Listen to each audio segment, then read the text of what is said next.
Hello student, इस video में हम कंटिन्यू करने वाले हैं अपने चैप्टर डायरेक्टिंग को। लास्ट वीडियो में हमने स्टार्ट किया था एलिमेंट ऑफ डायरेक्टिंग, जिसमें आप दो एलिमेंट पढ़ चुके हो, सुपरविजन एंड मोटिवेशन। अगर आपने वो वीडियोस नहीं देखी तो उनका लिंक मैं डिस्क्रिप्शन में शेयर कर लूँगी, आप जाके देख सकते हो। तो चलिए आइए स्टार्ट करते हैं इस वीडियो को डायरेक्टिंग के थर्ड एलिमेंट लीडरशिप से। चलिए पहले लीडरशिप का मीनिंग देख लेते हैं। लीडरशिप क्या होती है? It refers to influencing the behaviour of employees such that there is an improvement in their willingness to work and achieve organisational objectives. Means leadership क्या है? लीडरशिप होता है किसी का नेतृत्व करना, किसी को गाइड करना। मीन्स आप एम्प्लॉयज़ के यहाँ पे बिहेवियर को इन्फ्लुएंस करोगे। इन्फ्लुएंस का मतलब होता है किसी को इंस्पायर करना, ठीक है। तो एम्प्लॉयज़ के बिहेवियर को आप इस तरह से इंस्पायर कर रहे हो कि उनके अंदर से इच्छा जाग रही है कि वो अपने काम को इम्प्रूवमेंट करें, काम को अच्छे से कंप्लीट करें, ताकि ऑर्गेनाइजेशनल के ऑब्जेक्टिव को अचीव किया जा सके। मीन्स यानी कि लीडरशिप क्या है? अपने एम्प्लॉयज़ को गाइड करना उनके बेटरमेंट फ्यूचर्स के लिए। और ये जो आपकी गाइडेंस है, ये विलिंगनेस मीन्स उनकी इच्छा से आनी चाहिए एम्प्लॉयज़ की, ना कि आप फोर्सफुली जो है ये जो कॉपरेशन, ये एक्ट जो है लीडरशिप की, आप किसी के ऊपर फोर्सफुली जो इसको थोप नहीं सकते, ठीक है।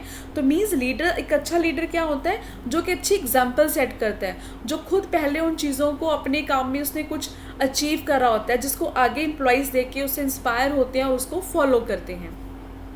तो चलिए लीडरशिप के फीचर्स देख लेते हैं कि लीडरशिप के फीचर्स क्या होते हैं। फर्स्ट फीचर है it indicates the ability of individual to influence others. Means एक लीडरशिप का क्या फीचर है कि लीडरशिप क्या होता है? उसकी एबिलिटी, एक इंडिविजुअल की एबिलिटी या उसकी योग्यता कि वो किसी दूसरे इंसान के बिहेवियर को कितना इन्फ्लुएंस कर सकता है। क्योंकि जो इन्फ्लुएंस है आपको कोई ज़बरदस्ती या फोर्सफुली नहीं करना है, आपने उनके बिहेवियर को अपनी एक्ट से इस तरीके से इन्फ्लुएंस करना है ताकि वो अपनी बेटरमेंट के लिए आगे कुछ कर सके। सेकेंड फीचर देखिए, it tries to bring change in behaviour. Leadership क्या करती है? लोगों के बिहेवियर को चेंज करने में हेल्प करती है, कोशिश करते हैं। जो लीडर है, एक अच्छा लीडर क्या होता है? वो जो उसके फॉलोअर्स हैं या उसके एम्प्लॉयज़ हैं, ताकि उनके बिहेवियर को उसमें चेंज कर सके। Third, it shows interpersonal relationship between leaders and followers. एक अच्छी लीडरशिप जो है वो लीडर एंड फॉलोअर्स के बीच के रिलेशनशिप को शो करती है कि उनके बीच का जो रिलेशनशिप है वो किस तरीके का है। And it is to achieve common goal. Means leadership का फोर्थ फीचर क्या है? कि अच्छी लीडरशिप क्या होती है? जो कॉमन गोल को, ऑर्गेनाइजेशन के कॉमन गोल को अचीव करने में हेल्प कर सके। मीन्स यहाँ पे कोई अचीव कॉमन गोल का क्या मतलब होता है? जो पूरी ऑर्गेनाइजेशन का गोल है, वहाँ पे कोई इंडिविजुअल गोल्स के ऊपर फोकस नहीं करा जाता। जब एक लीडर अपने पूरे ग्रुप को अपने साथ लेके चलता है, तो जो ऑब्जेक्टिव एक ऑर्गेनाइजेशन का है वही ऑब्जेक्टिव वो अपने पूरे ग्रुप का बनाते हैं, जिसको कॉमन गोल को लेके वो चलते हैं और उसको अपनी अच्छी लीडरशिप से उस गोल को अचीव करते हैं। And last feature is it is a continuous process. Means जो लीडरशिप है एक कॉन्टीन्यूस प्रोसेस है, ये कभी भी ख़त्म जो है वो नहीं होता, कॉन्टीन्यूस चलता रहता है। तो नेक्स्ट हम देखेंगे difference between manager and leader. अब लीडर का काम भी क्या है? लीड करना, गाइड करना। तो मैनेजर भी यही काम करता है। तो क्या मैनेजर और लीडर एक ही होते हैं या इनमें कोई डिफरेंस होता है? तो चलिए आइए इनके डिफरेंस के पॉइंट देखते हैं। पहला पॉइंट है a manager exist only in a formal organisation. कि जो भी फॉर्मल ऑर्गेनाइजेशन फॉर्मली ही बनाई जाती हैं, तो मैनेजर कहाँ एग्जिस्ट करता है? एक फॉर्मल ऑर्गेनाइजेशन में। और जो लीडर है वो दोनों जगह एग्जिस्ट करता है, फॉर्मल में भी और इनफॉर्मल में भी। क्योंकि जो लीडर है ना बच्चे, उनको स्पेशली कोई रिक्रूट नहीं किया जाता या कोई इसकी पोस्ट नहीं होती कि आप एज ए लीडर काम करोगे। लीडर क्या होता है? जो अपने पीछे खुद ही फॉलोअर्स को लगा लेता है, वो खुद ही इतनी अच्छी एग्जाम्पल सेट करता है कि जो एम्प्लॉयज़ हैं उसको आप ऑटोमेटिकली फॉलो करना शुरू कर देते हैं। तो वहाँ से आप लीडर बन जाते हो। कोई लीडर के लिए स्पेशल आपको वहाँ पे कोई पोस्ट या कोई वो रिकॉग्निशन नहीं दिया जाता कि आप लीडर हो तो इस ग्रुप को आपको लीड करना है, ठीक है। तो इसलिए वो फॉर्मल और इनफॉर्मल दोनों में एग्जिस्ट करता है। सेकेंड देखिए, the main objective of a manager is to influence the behaviour of employees such that they work towards achieving the common goal of the organization. Means manager का एक main objective क्या होता है कि अपने एम्प्लॉयज़ के behaviour को influence करना, ताकि जो उनके ऑर्गेनाइजेशन का एक कॉमन गोल है उसको अचीव किया जा सके. एंड लीडर्स में the main objective of leader is to ensure individual satisfaction and achievement of group goals of his followers. काम दोनों में एक हो रहा है. अब अगर आप थोड़ा सा डिफरेंस देखोगे कि इस पॉइंट में क्या है, मैनेजर का सिर्फ ऑब्जेक्टिव क्या है, एम्प्लॉयज़ के बिहेवियर को इन्फ्लुएंस करना ताकि ऑर्गेनाइजेशन के गोल को अचीव किया जा सके. बट लीडर्स का क्या काम है, लीडर किस दोनों चीज़ों को इंश्योर कर रहा है. इंश्योर मीन्स पक्का करना. वो इंडिविजुअल जिनको अपने साथ लेके चल रहे हैं उनकी सेटिस्फेक्शन भी देख रहा है, प्लस साथ में अपने ऑर्गेनाइजेशन के गोल्स को भी अचीव कर रहा है उनके बिहेवियर को इन्फ्लुएंस करके. Third point, a manager has a formal power and authority in the organisation through which he modifies the behaviour of employees. Manager के पास एक फॉर्मल पावर होती है. फॉर्मल पावर मीन्स जैसे कि मैंने आपको बताया कि मैनेजर की एक प्रॉपर पोजीशन होती है या फिर एज ए मैनेजर रिक्रूट करा जाता है उसको. जब आप उसको एज ए मैनेजर रख रहे हो तो उसके पास ऑटोमेटिकली एक फॉर्मली पावर आ गई है, अथॉरिटी आ गई है, जहाँ से वो अपने एम्प्लॉयज़ के बिहेवियर को इन्फ्लुएंस कर सकता है, मॉडिफाई कर सकता है ताकि वो ऑर्गेनाइजेशन के गोल को अचीव करे. पर जो लीडर है it does not have any formal authority and power, क्योंकि लीडर को आपने रिक्रूट नहीं करा. लीडर रिक्रूट नहीं करे जाते, लीडर अपने आप बनते हैं, अपनी क्वालिटीज़ से बनते हैं. जिनके पास ये क्वालिटीज़ होती हैं कि वो किसी और को, दूसरे पर्सन को अपने आगे उनको गाइड कर सके, उनको इन्फ्लुएंस कर सके. तो मीन्स उनको एक फॉर्मली पावर नहीं दी गई है, बट वो अपनी वैल्यूज़ जो है उनके अंदर, ये जो लीडरशिप है ये इनबिल्ट होती है. ठीक है, तो अपनी वो उन क्वालिटीज़ के साथ जो है उनके बिहेवियर को इन्फ्लुएंस करता है, ना कि उसके पास कोई फॉर्मल अथॉरिटी होती है. Fourth point, a manager perform all the functions include planning, organising, staffing and directing. कि एक मैनेजर को सारे काम करने होते हैं ऑर्गेनाइजेशन के. अब सारे काम क्या, ये आप ऑलरेडी अपने फंक्शंस ऑफ मैनेज पढ़ चुके हो मैनेजमेंट के, जिसमें उसको प्लानिंग भी करनी होती है, ऑर्गेनाइजिंग भी है, स्टाफिंग भी है, डायरेक्टिंग भी है. मीन्स मैनेजर को ये सब कुछ करना है. पर एक लीडर वो सिर्फ कौन सा फंक्शन परफॉर्म करता है, only one function of directing. उसका काम क्या है, डायरेक्ट करना, दिशा दिखाना. तो लीडर्स जो है वो सिर्फ इसी काम को परफॉर्म करेगा, और मैनेजर जिसको आपने फॉर्मली हायर किया उन चीज़ों के लिए, वो मैनेजमेंट के सारे फंक्शन परफॉर्म करेगा.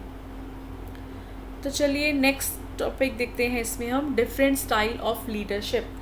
तो लीडरशिप में ये टॉपिक अगर आप देखोगे आपके एग्जामिनेशन पॉइंट ऑफ व्यू से बहुत इंपॉर्टेंट है, जिसमें से आपके केस स्टडीज़ बनेंगे और एमसीक्यू के क्वेश्चंस बनेंगे.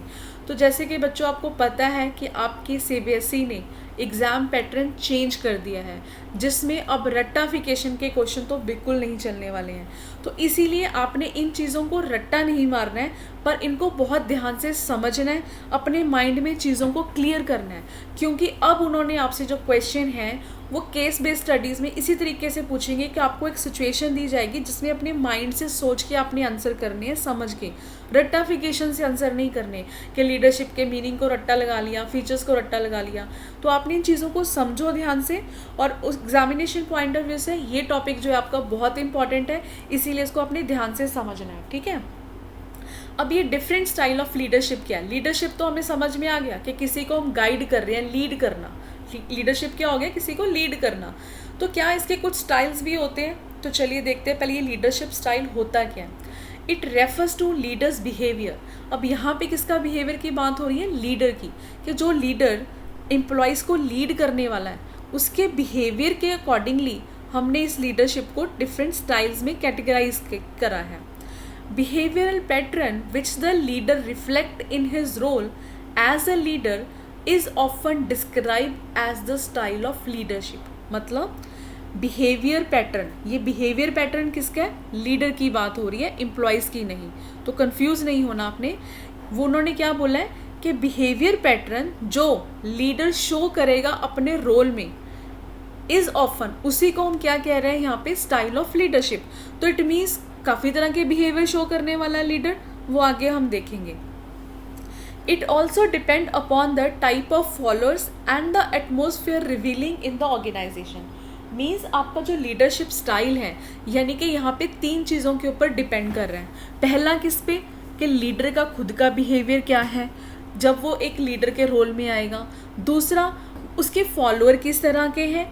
तीसरा, वो ऑर्गेनाइजेशन के किस तरीके के एटमॉस्फेयर पे काम कर रहे हैं. तो इनके बेसिस के ऊपर लीडरशिप को 3 ब्रॉड कैटेगरीज में क्लासिफाई किया गया है. वन बाय वन हम इनको देखेंगे. तो सबसे पहली कैटेगरी है आपकी ऑटोक्रेटिक लीडरशिप. अभी ऑटोक्रेटिक लीडरशिप क्या है, इसको हम बॉस सेंटर्ड लीडरशिप भी कहते हैं. तो चलिए पहले इसका मीनिंग समझ लेते हैं कि ऑटोक्रेटिक लीडरशिप क्या होती है. एक ऑटोक्रेटिक लीडर क्या होता है, ये एक्सरसाइज कैसे करता है.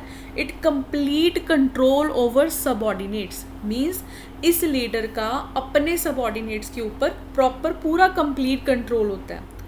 It centralise power in himself and take all the decisions without consulting the subordinate. Means जितनी भी पावर है, सेंट्रलाइज पावर मतलब सारी पावर किसके हाथ में है, उस लीडर के हाथ में है. And take all the decision, सारे डिसीजन भी कौन ले रहा है, लीडर ले रहा है. Without consulting the subordinate. Means subordinate से कुछ पूछा नहीं जा रहा, कुछ उनकी सलाह नहीं ली जा रही कि हाँ जी आप भी कुछ सजेशन दीजिए या एडवाइस कीजिए. तो सारे डिसीजन यहाँ पे कौन ले रहा है, लीडर ले रहा है. So there is only one way communication. यानी कि इस तरीके की लीडरशिप में किस तरीके की कम्युनिकेशन चल रही है, वन वे. वन वे का मतलब सिर्फ एक ही बंदा बोल रहा है. उधर से सबऑर्डिनेट को तो आप कोई चांस दे नहीं रहे हो कि वो भी आपको आगे कुछ अपने सजेशन दे. तो सिर्फ यहाँ पे अभी कौन बोल रहा है, लीडर बोल रहा है. Fourth point, does not delegate authority and gives order to subordinate. Means इसमें वो कोई भी अथॉरिटी अपने आगे सबऑर्डिनेट को नहीं दे रहा कि हाँ जी आप भी अपने बेसिस के ऊपर कोई काम कीजिए. तो सारे और सिर्फ लीडर का यहाँ पे काम क्या हो रहा है, अपने सबऑर्डिनेट्स को ऑर्डर देने का. अब इनमें क्या क्वेश्चन बनेगा. तो बच्चे मैं अपनी वीडियोस में हमेशा आपको गाइड करती रहती हूँ, सिर्फ आपको एक्सप्लेनेशन नहीं देती यहाँ पे कि इसका मीनिंग क्या है, उसका मीनिंग क्या है. वो तो शायद आपको पढ़ के अपने आप से खुद से भी आप समझ सकते हो. पर प्रॉब्लम कहाँ आती है हमें क्वेश्चन में, कि पेपर में हमें कैसे पूछ सकते हैं. तो अभी चारों में देखिए, अब क्वेश्चन कैसे बन सकता है. मान लीजिए आपसे क्वेश्चन पूछा गया है कि हमें उस लीडरशिप का नाम बताइए. अब आपसे ये नहीं पूछा कि आप बताओ ऑटोक्रेटिक लीडरशिप क्या होती है. आपसे क्वेश्चन में पूछा गया है कि वन वे कम्युनिकेशन किस लीडरशिप का स्टाइल है. तो पेपर में यही क्वेश्चन बनेगा, क्या कि लीडरशिप के स्टाइल आपसे पूछे जाएंगे. तो इसीलिए जब आप इन लीडरशिप स्टाइल को डिटेल में स्टडी करोगे, इनके मीनिंग्स देखोगे, इनके एडवांटेजेस पढ़ोगे, तो आपने उन सब पॉइंट को अपने माइंड में रखना है. क्योंकि उन्हीं पॉइंट को दिया जाएगा, वो पॉइंट दे के आपसे पूछा जाएगा कि ये कौन से स्टाइल ऑफ लीडरशिप की बात करी जा रही है. तो अब इसी मैंने ऑटोक्रेटिक में आपको 4 पॉइंट क्या बताए हैं. एक तो यहाँ पे वन वे कम्युनिकेशन हो रहा है. मीन्स खाली एक तरफ से कम्युनिकेशन चल रहा है, कोई अथॉरिटी डेलीगेट नहीं हो रही. पूरा कंट्रोल किसके पास है, खुद लीडर के पास. वो लीडर्स की कुछ नहीं सुन रहा, ना उनके पास कोई डिसीजन पावर है सबऑर्डिनेट के पास. यानी कि कंप्लीट कंट्रोल जो है उसने सबऑर्डिनेट के ऊपर बनाया हुआ है. इसीलिए हम इसको बॉस सेंटर्ड लीडरशिप भी कहते हैं. आप इस स्टाइल को इस डायग्राम से भी समझ सकते हैं. अब डायग्राम दे के भी वो आपसे पूछ सकता है, इसीलिए डायग्राम को भी आपने हल्के में नहीं लेना. इसको ध्यान से देखिए कि ये कैसे बना हुआ है. तो 1 मार्क्स में क्वेश्चन इस तरीके से भी आ सकता है कि आपको डायग्राम देख के पूछा जाएगा कि ये कौन से स्टाइल की लीडरशिप की बात कर रहे हैं. अब लीडर क्या है, यहाँ बैठा हुआ ऊपर, सब सबऑर्डिनेट क्या उसके नीचे काम कर रहे हैं, उसके ऑर्डर को फॉलो कर रहे हैं बस. तो क्या इस स्टाइल की कुछ एडवांटेजेस हैं. हाँ जी, आइए देखते हैं. Quick decision making. जब लीडर ने किसी सबऑर्डिनेट का सुनना ही नहीं है, सब कुछ उसने अपने ऑर्डर से चलाना है, तो ऑब्वियसली बात है जो उसका डिसीजन मेकिंग है वो क्या होएगा, क्विक होएगा. क्योंकि उसको किसी के सजेशन की यहाँ पे ज़रूरत नहीं है. This type of leadership may gate greater productivity from the workers. अब इस स्टाइल की लीडरशिप में आप अपने वर्कर से ज़्यादा प्रोडक्टिविटी ले सकते हो. कैसे, क्योंकि सिर्फ सबऑर्डिनेट का काम यहाँ पे क्या है, आपके ऑर्डर फॉलो करना, ना अपना दिमाग चलाना नहीं है कि आपने उसको कुछ काम दिया अब आगे वो सोचेगा कि बैठ के मुझे इस काम को कैसे करना है. आपको सारे ऑर्डर्स ऊपर से मिल रहे हैं, आपको जस्ट उसको क्या करना है, फॉलो करना है. It helps in meeting production target in time. अगर सारे ऑर्डर सिर्फ फॉलो हो रहे हैं, और इस तरीके के जो लीडरशिप स्टाइल्स है वो ज़्यादातर कहाँ पे होता है, जहाँ पे आपके कुछ प्रोडक्शन टारगेट होते हैं और वो आपको टाइमली कंप्लीट करने होते हैं, ठीक है। लास्ट एडवांटेज क्या है इसकी, centralised leadership manage less educated and unskilled employees well. अब ये मेन पॉइंट आ रहा है कि इस तरीके की जो लीडरशिप है तो वो कहाँ पे पॉसिबल हो सकता है। जैसे मैंने बोला कि सब ऑर्डिनेट को जस्ट कुछ नहीं करना, आंख कान बंद करके खाली ऑर्डर सुनना है और उसको फॉलो करना है, अपना दिमाग नहीं चलाना। तो ये लीडरशिप ज़्यादातर आप कहाँ पे यूज़ होता है, जहाँ पे आपके जो एम्प्लॉयज़ हैं वो लेस एजुकेटेड है, मतलब कम पढ़े लिखे हैं या फिर अनस्किल्ड हैं, वो खुद इतने लाइक नहीं है कि वो अपने अकॉर्डिंगली अपने बेसिस के ऊपर उस डिसीज़न को ले सकें। तो इस स्टाइल की चलिए कुछ डिसएडवांटेजेस भी देखते हैं हम लोग। It leads to frustration and low morale among subordinates, कि जब सबऑर्डिनेट को कुछ अपना उनका सुनना ही नहीं है, सिर्फ उनको ऑर्डर ही फॉलो करने हैं, तो ये चीज़ उनके अंदर क्या लेके आ जाती है, एक फ्रस्ट्रेशन। उनका जो मोरल है वो कम हो जाता है कि हम यहाँ पे क्या सिर्फ बस ऑर्डर सुनने आए हैं, अपना हमारा यहाँ पे कोई कुछ सुनना नहीं जा रहा है, ठीक है। Second, initiative level of subordinate goes down. Obviously जब वो बेचारे सिर्फ आपका ऑर्डर ही फॉलो कर रहे हैं तो इनिशिएटिव लेवल क्या होता है, इनिशिएट होता है खुद से आगे बढ़ के किसी चीज़ के लिए पहल करना। तो जब वो पहल कर ही नहीं सकते, उनका काम क्या ऑर्डर फॉलो करना अपने लीडर का, तो उनका जो एक इनिशिएटिव लेवल है ना वो भी क्या जाता है डाउन, मतलब नीचे नीचे होता चला जाता है वो। And third, potential and creativity of subordinates are not utilised. तो जो आपके सबऑर्डिनेट्स हैं उनके अंदर जो भी क्रिएटिविटी है या पोटेंशियल है वो भी आगे कुछ कर सकते हैं या आपको बता सकते हैं, तो इस लीडरशिप में उनका कोई भी जो यूटिलाइजेशन है वो नहीं होता। And no development of subordinate take place, उनकी कोई डेवलपमेंट नहीं होती। जब उनसे कुछ पूछा, फिर से वही है कि उनका कहीं डिसीजन मेकिंग में कहीं पे भी उनका पार्टिसिपेशन नहीं है किसी भी तरीके का, तो उनकी डेवलपमेंट भी जो है वो नहीं होती है। अब मेन बच्चे आपने इन 3 पॉइंट्स पे फोकस करना है, जहाँ पे मैं आपको हर लीडरशिप की एक सूटेबिलिटी बताऊंगी। सूटेबिलिटी मीन्स ये भी आपके केस स्टडी में काम आएगा कि आपको एक सिचुएशन दे दी गई है, ठीक है, कोई भी सिचुएशन बनाएंगे कि आप एक कंपनी में काम कर रहे हो जहाँ पे आपको एक प्रोडक्शन टारगेट काम करने हैं। मान लीजिए आपको बॉक्सेस बनाने हैं, ठीक है, कार्डबोर्ड के बॉक्सेस बनाने हैं और आपको ऑर्डर आया हुआ है 1 मंथ का 1 लाख बॉक्सेस आपको रेडी करने हैं। तो जहाँ पे वो आपकी जो लेबर है वो अनएजुकेटेड, इतनी पढ़ी हुई नहीं है, लैक ऑफ नॉलेज है और आपको ऑर्डर पूरा करना है, तो वहाँ पे आपसे इस तरीके की कुछ सिचुएशन बना करके आपसे पूछा जाएगा कि यहाँ पे कौन सी आप लीडरशिप को सजेस्ट करोगे, कि कौन सा लीडरशिप जो स्टाइल है वो चल सकता है। तो आपने वो सजेस्ट कैसे करना होता है, जो अभी तक आप सारा इसके बारे में पॉइंट्स पढ़ के आए हो, चाहे वो एडवांटेजेस के पॉइंट हैं, चाहे डिसएडवांटेजेस के हैं, चाहे अब आप सूटेबिलिटी देखने वाले हो। इसीलिए आपने हर पॉइंट को अपने माइंड में रखना है, रट्टा नहीं मारना।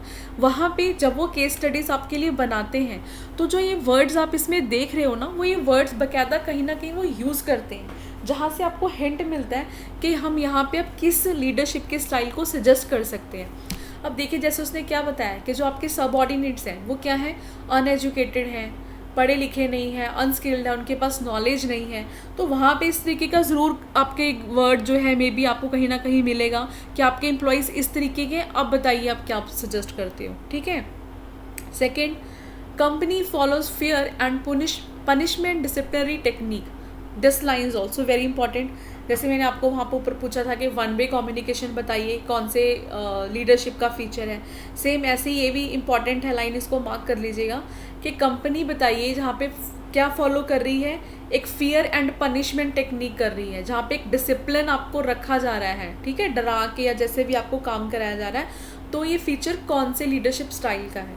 तो आपको याद रखना है, जो हमने ऊपर ऑटोक्रेटिक पढ़ रहे हैं हम लोग। Third, when leader prefers to be dominate in decision making, कि जब लीडर खुद ही क्या प्रेफर कर रहा है कि वो डिसीजन मेकिंग में डोमिनेट करेगा, मीन्स उसको ही डिसीजन लेना है, सब ऑर्डिनेट्स के डिसीजन की पार्टिसिपेशन या उनकी किसी भी तरीके की वो जो इन्वॉल्वमेंट है वो नहीं चाहता। चलिए अब हम करने वाले हैं अपना सेकंड लीडरशिप स्टाइल, जो कि है डेमोक्रेटिक लीडरशिप। अब इसमें क्या होता है, in this leadership leaders take decision in consultation with subordinates, means अब यहाँ पे लीडर किस तरीके से बिहेव कर रहा है, वो डिसीजंस कैसे ले रहा है, अपने सबऑर्डिनेट से कंसल्ट करके, उनके भी सजेशन मांगे जा रहे हैं। डेलीगेट एंड डिसेंट्रलाइज अथॉरिटी, अब ऊपर हमने क्या देखा था, सेंट्रलाइजेशन, मतलब सारी अथॉरिटी सिर्फ लीडर के हाथ में थी। अब यहाँ पे लीडर अपनी अथॉरिटी को डेलीगेट भी कर रहा है और डिसेंट्रलाइज भी कर रहा है। Leader follows the opinion based on the majority, तो अब लीडर डिसीजन कैसे ले रहा है, जैसे कि वो सब ऑर्डिनेट से सभी से उनके सजेशन लिए जा रहे हैं, ठीक है। अब जो सजेशन मेजॉरिटी ने बोला है उसकी बेस पे वो अपना जो डिसीजन है वो फाइनल करता है leader. Given freedom on thinking expression, इस लीडरशिप में जो लीडर है वो अपने सबऑर्डिनेट को पूरी आज़ादी देता है सोचने की। And listen to grievance and suggestions and opinion of subordinate, grievance क्या होता है, प्रॉब्लम को बोलते हैं हम, ठीक है, कि इसमें जो लीडर है वो अपने सबऑर्डिनेट की प्रॉब्लम्स को भी सुन रहा है, उनके सजेशन भी मान रहा है, उनके ओपिनियन भी सुन रहा है, मतलब सब कुछ सुन रहा है। वो सुनने के बाद वहाँ पे डिसीजन लिया जा रहा है। तो इसका डायग्राम देखिए कुछ इस तरीके से होएगा, लीडर बीच में है और वो सब सबऑर्डिनेट्स को क्या चल रहा है, अपने साथ में मिला के चल रहा है। तो डायग्राम्स प्लीज़ अपने माइंड में क्लियर करके रखिएगा, ठीक है। चलिए इस स्टाइल के भी हम एडवांटेजेस देख लेते हैं। Improve decision making ability of subordinates, कि जब लीडर अपने सभी सबऑर्डिनेट से सजेशन ले रहा है तो उससे क्या होगा, आपके सबऑर्डिनेट्स की जो डिसीजन लेने की एबिलिटी है वो क्या होएगी, इम्प्रूव होएगी। The moral of employees is increased, definitely जब आप एम्प्लॉयज़ को इतना इंपॉर्टेंस दे रहे हो, उसको ये दिखा रहे हो कि हाँ आपके सजेशन का या आपके जो भी आप सोच रहे हो उनकी भी एक इम्पॉर्टेंस है, उनका भी हम एक आप ऑर्गेनाइजेशन में एक रोल प्ले कर रहे हो, तो उनकी जो अंदर की मोरल है वो ऑटोमेटिकली क्या हो जाता है, वो बूस्ट हो जाता है। क्वालिटी ऑफ डिसीजन इम्प्रूव, कि जब एक लीडर जो है वो खुद भी सोच रहा है, सभी सबऑर्डिनेट्स के इनपुट ले रहा है, तो वो जो आप डिसीजन उस टाइम पे लोगे उसकी क्वालिटी भी क्या हो जाएगी, इम्प्रूव हो जाएगी। एक अकेले बंदे का सोचना, तो जब आपको 4-5 बंदे और अपना बेस्ट सजेशन देते हैं और उसमें से क्या बेस्ट निकल के आता है, तो वो चीज़ें क्या होंगी, ऑब्वियसली उसकी क्वालिटी बेस्ट होगी। It develops positive attitude and reduce labour turnover, ये जब आप अपने लीडर्स को, अपने सबऑर्डिनेट्स को अपनी हर चीज़ों में इन्वॉल्व कर रहे हो तो इससे उनके अंदर क्या होगा, एक पॉजिटिव एटीट्यूड डेवलप होगा, हर चीज़ को लेके एक पॉजिटिविटी क्रिएट होगी, जिससे वो अपनी जॉब से सेटिस्फाई रहेंगे। और अगर अपनी जॉब से सेटिस्फाई रहेंगे तो आप लेबर टर्नओवर को क्या कर पाओगे, रिड्यूस। लेबर टर्नओवर क्या होता है, जब आपके लेबर्स जो हैं या एम्प्लॉयज़ हैं वो आपकी ऑर्गेनाइजेशन को छोड़ के जा रहे हैं, तो फ्रीक्वेंटली टर्नओवर नहीं होगा छोड़ के जॉब। एक एम्प्लॉय जॉब कब छोड़ता है, जब वो वहाँ पे उस ऑर्गेनाइजेशन के माहौल में एडजस्ट नहीं कर पा रहा या उन चीज़ों से उनको रिलेट नहीं कर पा रहा। बट अगर आप उनके अंदर एक पॉजिटिव एटीट्यूड डेवलप कर रहे हो, उनका सेटिस्फेक्शन लेवल बढ़ रहा है जॉब का, तो डेफिनेटली जो उनकी टर्नओवर है वो भी क्या हो जाएगी, कम हो जाएगी। चलिए आइए अब इस स्टाइल की हम डिसएडवांटेजेस देख लेते हैं। पहले डिसएडवांटेजेस क्या है, time consuming process. Time consuming process क्यों है, क्योंकि वो सारे सबऑर्डिनेट को सुन रहा है, सभी के उसको सजेशन सुनने हैं। And may result in delay in action, तो इसका रिजल्ट क्या हो सकता है कि जो आपके एक्शन है उसमें डिले यानी कि देरी हो सकती है।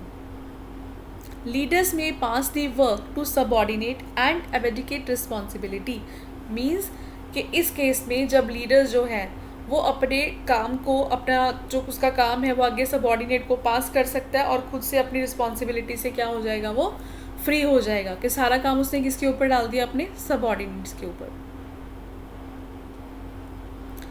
अब हम देखते हैं कि इस तरीके की जो लीडरशिप है वो कहाँ पे ज़्यादा सूटेबल होती है। When leader wants to share decision making with subordinate, कि जब लीडर खुद चाहता हो कि उसके जो सबऑर्डिनेट्स हैं उस डिसीजन मेकिंग में शेयर लें, शेयर मीन्स आगे इन्वॉल्वमेंट दिखाएं। And when company wants to increase job satisfaction of employees, कि जब कंपनी चाहती हो कि उसके एम्प्लॉयज़ की जो जॉब सेटिस्फेक्शन है उसको इंक्रीज़ करा जाए, बढ़ाया जाए, तो वहाँ पे इस तरीके के जो डेमोक्रेटिक लीडरशिप स्टाइल है उसको फॉलो किया जाता है। अब हम करेंगे अपना थर्ड और लास्ट लीडरशिप स्टाइल, जो कि है लेस फेयर लीडर और फ्री रेंज लीडरशिप। ये भी बहुत इंपॉर्टेंट है, एग्जाम्स में काफ़ी बार इसमें से क्वेश्चन आपको आते हैं। तो चलिए इसका मीनिंग समझते हैं पहले कि ये क्या होता है। It involve complete delegation of authority so that subordinate themselves take decision, पहले में हमने क्या देखा, लीडर की कोई पूरी पावर अपने हाथ में है, सबऑर्डिनेट्स को कुछ नहीं पूछ रहा। सेकंड वाले में उनके डिसीजन भी लिए जा रहे हैं और लीडर्स भी एक्टिवली अपना पूरा पार्टिसिपेशन कर रहा है, यानी कि दोनों मिलके चल रहे हैं। वहाँ पे क्या था, 2 वे कम्युनिकेशन, जो आपने जैसे फर्स्ट वाले में हमने 1 वे कम्युनिकेशन करा, सेकंड वाले में आपका 2 वे कम्युनिकेशन रहेगा। थर्ड वाले में क्या हो गया, फ्री रेंज से, अगर आपने ना इस वर्ड को याद रखना है कि सब कुछ उसने फ्री छोड़ दिया, मीन्स यहाँ पे उसने कंप्लीटली डेलीगेशन कर दी अपनी अथॉरिटी को लीडर ने, ताकि जो सबऑर्डिनेट हैं वो खुद अपने आप से ही डिसीजन ले सकें। Leader avoids using power until necessary, जो लीडर अपनी पावर है उसको यूज़ करना अवॉइड करता है जब तक उसको ज़रूरी नहीं लगता, यानी कि सारा का सारा काम जो है अथॉरिटी एंड रिस्पॉन्सिबिलिटी किसके ऊपर छोड़ दी गई है, एम्प्लॉयज़ के ऊपर। Serve only as a contact to bring information and resources needed by subordinate, कि जब भाई सारा काम सबऑर्डिनेट नहीं करना है तो क्या यहाँ पे लीडर का कोई रोल है भी है, बिल्कुल है। तो यहाँ पे इस लीडरशिप में लीडर किस तरीके से अपने रोल को प्ले कर रहा है, it serve only as a contact to bring information, यानी पे यहाँ पे लीडर का सिर्फ क्या काम है, उनका वो एक ऐसे कॉन्टैक्ट काम कर रहा है जहाँ पे वो इन्फॉर्मेशन लेके आता है या वो रिसोर्सेज जो कि सबऑर्डिनेट को ज़रूर नीडेड है या उनको ज़रूरत है, वो सोर्सेज दे के बाकी सारा काम किसके ऊपर छोड़ दिया, सबऑर्डिनेट्स के ऊपर। Subordinates are made responsible for their work, अब अपने काम के लिए वो खुद कौन रिस्पॉन्सिबल है, सिर्फ subordinate, and maximum scope for development. तो यानी इस तरीके की जो लीडरशिप है वहाँ पे एम्प्लॉयज़ की डेवलपमेंट का जो स्कोप है वो बहुत ज़्यादा बढ़ जाता है, क्योंकि सारा रोल जो है 80 to 90% वो यहाँ पे किससे प्ले किया जा रहा है, कौन प्ले कर रहा है, सबऑर्डिनेट्स। तो इसकी डायग्राम देखिए आप, यहाँ पे लीडर है, ये उसने अपने पूरे सबऑर्डिनेट क्या फ्री छोड़ दिए हैं, वो आपस में कांटेक्ट कर रहे हैं जो भी उनको करना है, लीडर सिर्फ यहाँ पे उनको क्या ला के दे रहा है, इन्फॉर्मेशन और रिसोर्सेज दे रहा है। चलिए इसकी एडवांटेजेस देखते हैं स्टाइल की। It brings job satisfaction and high moral, कि जब सारा काम सारी अथॉरिटी आप अपने एम्प्लॉयज़ को दे रहे हो कि आप अपने बेसिस से डिसीज़न लीजिए, अपने स्टाइल से काम करिए, तो यहाँ पे जो जॉब सेटिस्फेक्शन लेवल है और उनका जो मोरल का लेवल है वो बहुत ज़्यादा हाई हो जाता है। Maximum scope for development of employees, यहाँ पे एम्प्लॉयज़ के जो डेवलपमेंट का स्कोप है वो भी क्या हो जाता है, बहुत मैक्सिमम हो जाता है।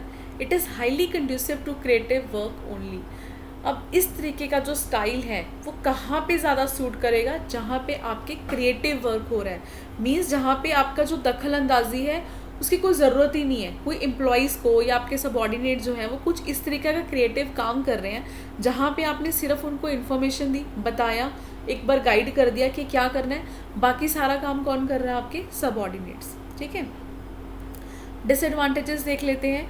It ignores the contribution of leader, भैया जब यहाँ पे इस लीडरशिप में अब सारा कुछ काम जो है वो सबऑर्डिनेट ही कर रहे हैं, तो यहाँ पे जो एक लीडर की कंट्रीब्यूशन है वो कहीं ना कहीं क्या हो जाती है, कम हो जाती है, तो उसको हम क्या कर रहे हैं, इग्नोर कर रहे हैं। Subordinates do not get the guidance and support of the leader, और इस लीडरशिप में सबऑर्डिनेट्स को अपने लीडर का सपोर्ट और जो गाइडेंस है वो नहीं मिलती, क्योंकि सारी जो अथॉरिटी है वो किसको दे दी जाती है, सबऑर्डिनेट्स को। अब इस तरीके के जो स्टाइल ऑफ लीडरशिप है वो कहाँ सूट करेगा ज़्यादा, जहाँ पे आपके सबऑर्डिनेट्स वेल ट्रेंड है और हाईली नॉलेजेबल है, यानी कि ये वाला लीडरशिप जो स्टाइल है आपके पहले वाले का टोटली क्या है, ऑपोजिट है। पहले वाले में आपके सबऑर्डिनेट्स कैसे थे, जो कि अनएजुकेटेड थे, ज़्यादा पढ़े लिखे नहीं थे, उनके पास ज़्यादा कोई हाईली स्किल नहीं थी, तो ये यहाँ कहाँ पे फॉलो कर रहे हैं आप इस चीज़ को, जब आपके पूरे वेल ट्रेंड मैनेजर्स लेवल तक के आप कह सकते हो या एक हाईली नॉलेजेबल स्टाफ है आपका, तो वहाँ पे इस तरीके की जो लीडरशिप स्टाइल है वो वर्क करेगी। Subordinates are self-motivated and are ready to assume responsibility, means आपके जो सबऑर्डिनेट्स हैं वो खुद ही सेल्फ मोटिवेट हो रहे हैं अपने आप से और अपनी रिस्पॉन्सिबिलिटी को समझ रहे हैं कि उनको क्या करना है और उसके अकॉर्डिंगली वो काम जो है वो परफॉर्म कर रहे हैं।